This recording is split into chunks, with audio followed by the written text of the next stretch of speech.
I think art should allow us to question our own experiences and challenge us to want to know more about others. Specifically for the work of Anatsui, it's very easy to do that. You come to his work and you see that clearly it's something from Africa or from a place that you're not familiar with, and it makes you question yourself and your place in the world and your relationship with other spaces. This is a retrospective of his 40-year career. Seeing 40 years of my work brought together under one roof is humbling. You know, it gives me the feeling of exhilaration. It's like having a reunion, you know, of people who have met so many years back. You go through some of the earlier work and gives you the sense that you actually didn't take a big leap, but that what you were doing was taking little steps to get to this stage.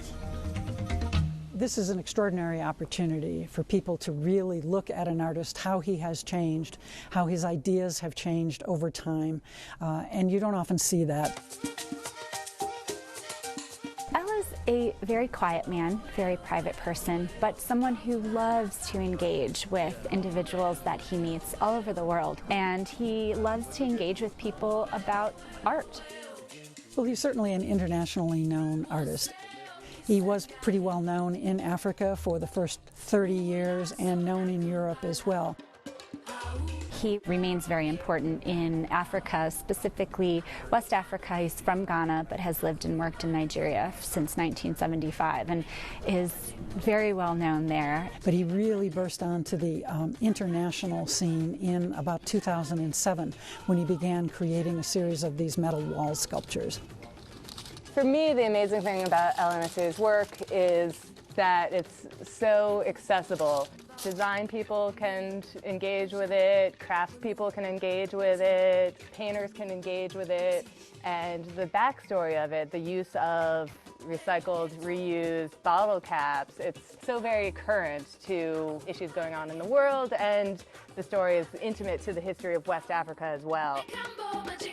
There came a time that I developed the affinity for only material that has seen some use, that has had some contact with people. I find that they have something rich about them, maybe something psychic or spiritual. It kind of builds a bond between me and anybody who has had a reaction with the object.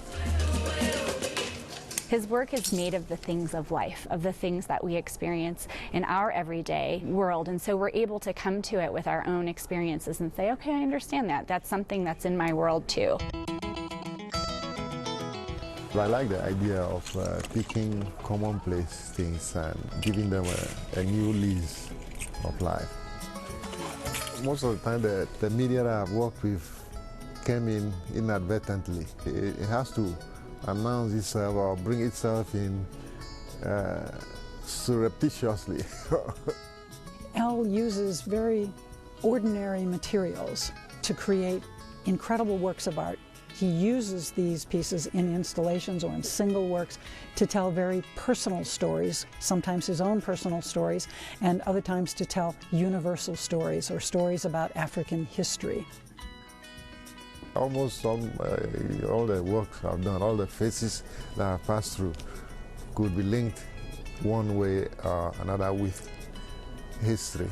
Not that I was trying to recount history, but was kind of looking at history as something that reflects back to me. This is my 5th time installing this exhibition, so it's wonderful for me to see it installed in a different space each time because the pieces take on a whole new life. The Denver Art Museum is going to be fantastic because of all the angles.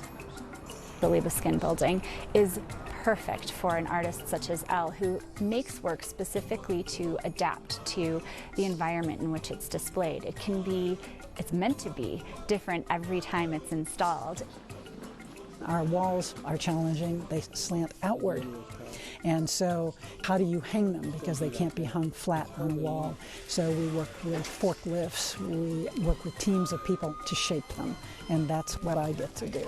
And so I have someone in the back and I'm in the front, and I'm literally lifting up the pieces and saying, okay, let's put a hook here. And then I'll step back and say, that doesn't work. Take that out. So it's a process that you work on for a couple of hours to shape each of these pieces.